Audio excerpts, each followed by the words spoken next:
Dr. Amber, I've heard that social media can be positive for teens. I've heard it can be negative for teens.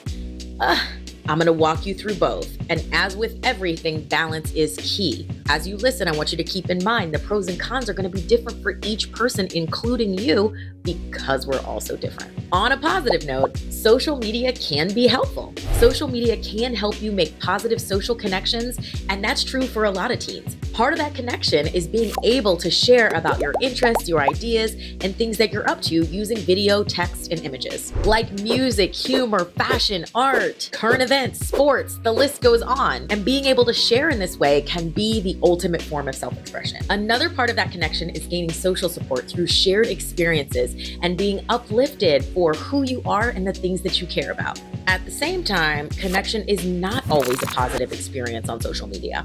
The data shows that almost half of teens have reported experiencing cyberbullying, harassment, or other kinds of social aggression online. I'm looking at you, comment section. And when that happens, there is definitely a negative impact. It can make mental health symptoms worse, it can increase substance use behaviors, and it can even affect how well teens do in school. Even though platforms try to remove or limit harmful or inappropriate content, like depictions of violence, abuse, or illegal activities, they can absolutely still make their way into teen social media experiences, including some of the efforts like teen accounts that you've seen on IG. Having to guard against unwanted contact from a stranger or being trolled by a stranger or unwanted person are definitely experiences that teens frequently report on social media. And as much as connection is a benefit, comparison is not. Social comparison, or trying to determine your own self-worth by seeing how you stack up against other people that you see online, especially on image-based platforms, think still and video, can be a big problem here. Edited, cropped, and heavily filtered images can cause self-esteem to take a big dip.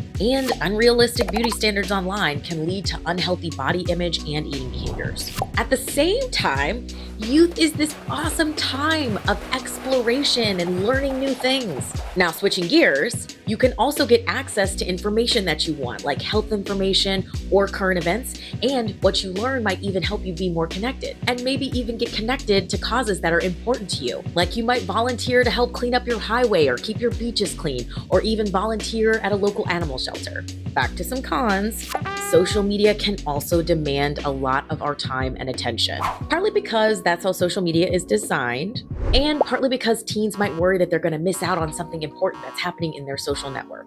Or they might even feel guilty about not responding right away to a group text or a chat or a message. And let's face it, no one wants to feel left out. And all of that engagement can interrupt important things like sleep. So too much access to too much information all the time, and the need to be constantly at the ready to participate and engage at any moment, and then the fear of missing out if you don't, and the guilt that can show up can be a lot and cause digital stress. We also might feel anxiety about approval from others in the way that we show up online. So as you can see, social media is not a simple scenario. There are pros and there are cons, and each one of those pros and cons is going to be individual to you. But you get to be more in control if you pay attention to how you're using social media, how it makes you feel, and what it might be crowding out.